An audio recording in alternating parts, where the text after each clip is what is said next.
Look at all these families! Hi, families! It's time for a pride parade. Families marching one by one, hurrah, hurrah. Families marching one by one, hurrah, hurrah. This family has two mommies, they love each other so proudly, and they all go marching in the big parade. Families marching two by two, hurrah, hurrah. Families marching two by two, hurrah, hurrah. This family has two daddies, they love each other so proudly, and they all go marching in the big parade. Come on, friends! Families marching three by three, hurrah, hurrah. Families marching three by three, hurrah, hurrah. These Babas are non-binary, they love each other so proudly, and they all go marching in the big parade. Families marching four by four, hurrah, hurrah. Families marching four by four, hurrah, hurrah. Trans members of this family all love each other so proudly, and they all go marching in the big parade. Come join the fun! Families marching five by five, hurrah, hurrah. Families marching five by five, hurrah, hurrah. Some people choose their family, they love each other so proudly, and they all go marching in the big parade. Families marching six by six, hurrah, hurrah. Families marching six by six, hurrah, hurrah. Ace, Bi, and Pan grown-ups, you see, can love each other so proudly, and they all go marching in the big parade. Oh yeah! Families marching seven by seven, hurrah, hurrah. Families marching seven by seven, hurrah, hurrah. All families are made differently, they love each other so proudly, and they all go marching in the big parade. Families marching eight by eight, hurrah, hurrah. Families marching eight by eight, hurrah, hurrah. This house is a family of kings and queens, they love each other so proudly, and they all go marching in the big parade. Let's celebrate! Families marching nine by nine, hurrah, hurrah. Families marching nine by nine, hurrah, hurrah. Allies to the queer community can love their queer friends so proudly, and they all go marching in the big parade. Families marching 10 by 10, hurrah, hurrah. Families marching 10 by 10, hurrah, hurrah. Love is love, you see, and everyone should love proudly, and we'll all go marching in the big parade. Wow! Thanks, Blue! Happy Pride Month!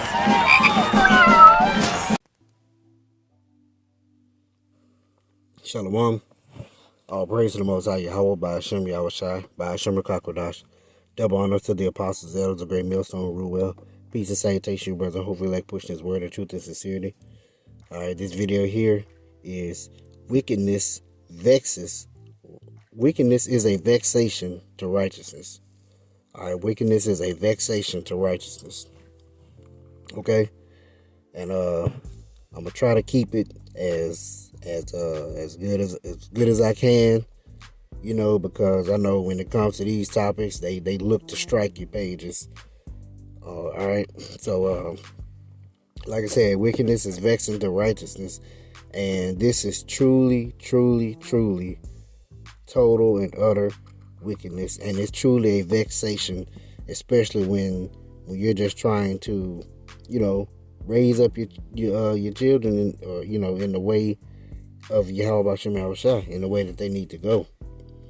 All right, but the way this kingdom is set up is not set up for you to do that.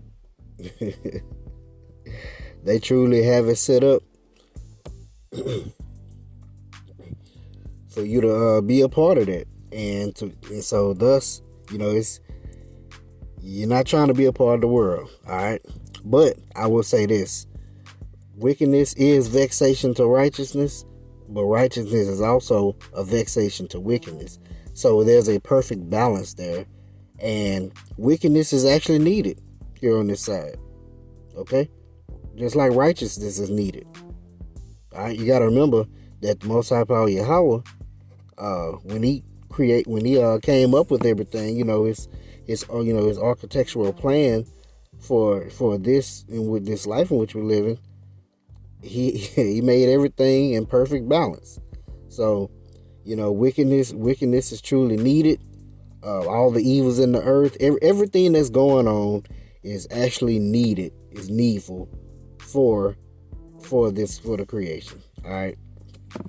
So don't harp too hard on it. I know, because it's vexing if you're righteous, and also righteousness is vexing the wickedness. But don't harp too hard on it, because you see we have the understanding that you need them. All right.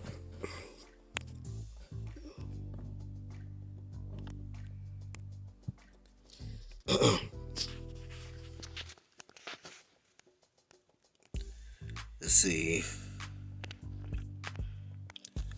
This is Proverbs chapter 11, verse 1. It says, "A false balance is abomination unto the Most High, but a just weight is his delight," meaning a fair weight. So when things are out of balance, it's an abomination. All right. So if you have too much wickedness in the earth and not enough righteousness, that's an abomination. You have too much righteousness and not enough wickedness, that's an abomination. All right. You got to be able to grasp that concept that the Most High is total balance. That's why he's perfect. That's why the Most High Power Yahweh is perfect in all his ways. Okay.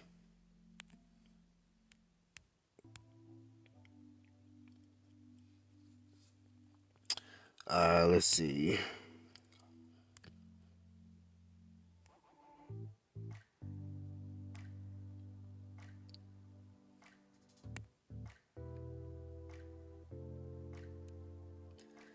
All right, this is Ecclesiasticus or Sirach chapter 33, verse 13.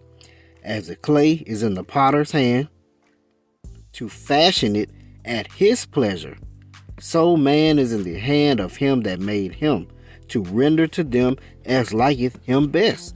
So, with the Most High's creation, he can do whatever he wants to do with it, however he likes it. Okay, but check this out, verse 14. "Good is set against evil, and life against death. So is the godly against the sinner, and the sinner against the godly." See, everything was made in twos. Everything was made and have opposite of each other. You got up and down. You got light and dark. You got righteousness and wickedness. Good, evil. Left, right. Just everything is made in a perpetual balance with each other. All right. So look upon verse 15. "So look upon all the works of the Most High, and there are 2 and 2, one against another." All right. Like I said, it's that perfect balance. 2 and 2, one against another. It says, look upon all the works of the Most High, and that's in everything you could think of. Okay.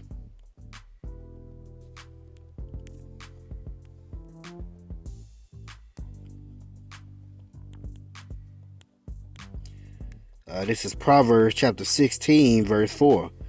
It says, "The Lord hath made all things for himself." Everything you see, from the ants to the giraffes to the lions, the tigers, that little roach in that little roach that you see, mice, rats, the sky, the sun, the moon, Israel, Moab, Ammon. Everything, all was made for him. Esau, it says, "The Lord hath made all things for himself, yea, even the wicked," Esau, Edom, "for the day of evil." That's their purpose. Esau, Edom was created for that evil time, for that evil day. That's why they are the source of the wickedness in the earth. Okay, they are the wicked. So when wickedness needs to be pushed out in the earth, or when a sword or destruction or anything like that needs to be put out in the earth, hey, I got a guy for that. I got somebody for that. Alright? When righteousness needs to go out in the earth, Most High like, hey, I got a guy for that. I got Jake for that. You see that? Everything has its purpose, and everything is needful. Okay? Alright, let's see.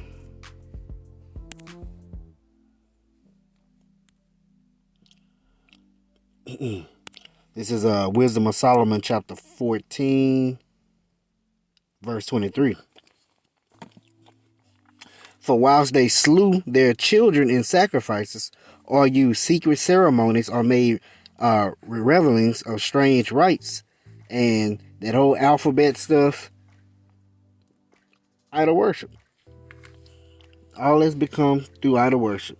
Or they kept neither lives nor marriages no longer undefiled, but either one slew another traitorously, or grieved him by adultery, so that there reigned in all men without exception blood, manslaughter, theft, and dissimulation, corruption, unfaithfulness, tumults, perjury, disquieting of good men, forgetfulness of good turns, defiling of souls, changing of kind. They hit upon it. And you had the two moms, the two dads, the pan, the trans, the queer, all that. Okay? Changing of kind, you had the trans in there too. Alright, disorder in marriages, adultery, and shameless uncleanness. For the worshiping of idols not to be named is the beginning, the cause, and the end of all evil. Alright? Idol worship is the root of all evil. See that? Due to idol worship is how all these things came into the earth.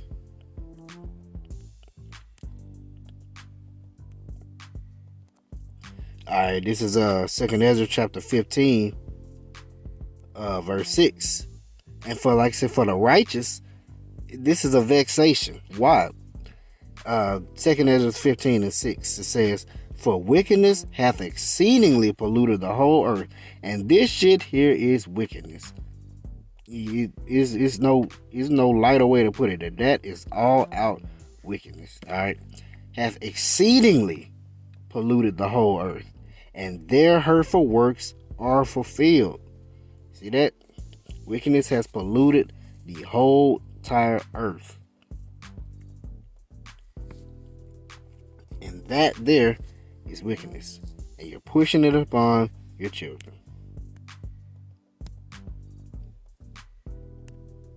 Not thinking of what could the possible outcome be, or the consequences of your actions. Alright? But check this out.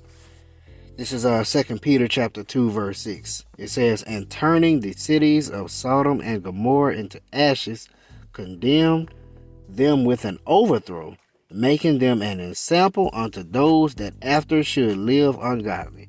And that was an example, an outward show is what an example is. An outward show of what will happen if you do this. So if you live ungodly, Sodom and Gomorrah was an example, an outward show of what would happen. But check this out, verse 7. And delivered just Lot, not just Lot as in by himself, but just meaning, balanced, righteous, fair. All right, just Lot. Matter of fact, let's see what it says in concordance. The Chios, and it says righteous, like I thought, observing divine laws, in a wise sense upright. So Lot was righteous. He observed the laws, statutes, and commandments. He was upright, virtuous, keeping the commandments of the Most High. See that? Innocent, faultless, guiltless. Not saying that he didn't sin, but he sought after the Heavenly Father. He wanted to follow after him. He did what was asked of him. Okay? Alright, so. And delivered just Lot, vexed with the filthy conversation of the wicked. Let's get that word vexed. Because that's why I say wickedness vexes righteousness. It's a vexation of righteousness. Katapaneo, the Greek word katapaneo, it says to tire down with toil, exhaust with labor, to afflict or oppress with evils, to make trouble or to treat roughly. And that's vexing. You know, it bogs you down living this life, and it's a vexation already living in this kingdom, but it's even more of a vexation just simply dealing with just the wickedness on the day-to-day basis. And I'm talking about all out wickedness, and it's getting worse and worse and worse and worse every day. All right. And deliver just Lot, vexed with the filthy conversation of the wicked. Look at that word conversation. The Greek word anastrophe, meaning a manner of life, conduct, behavior, deportment. It don't mean that they was they was cursing because they was cursing at each other when they was having conversations, conversing back and forth with each other, that it was filthy. No, it says he was vexed. It told him, it troubled him, because he had to live among these people that live a filthy life. Okay? He was vexed with the filthy conversation of the wicked, but guess what? He was just, and he was delivered. See that? So we're looking to be delivered out of this wickedness, or be saved from the vexation of the wicked. All right. So another lesson there. Hope you're edified on that. Wickedness is a vexation to righteousness. Call all Yahweh Shem Hashai by Shem Kakodash. See you back with another lesson. Shalom.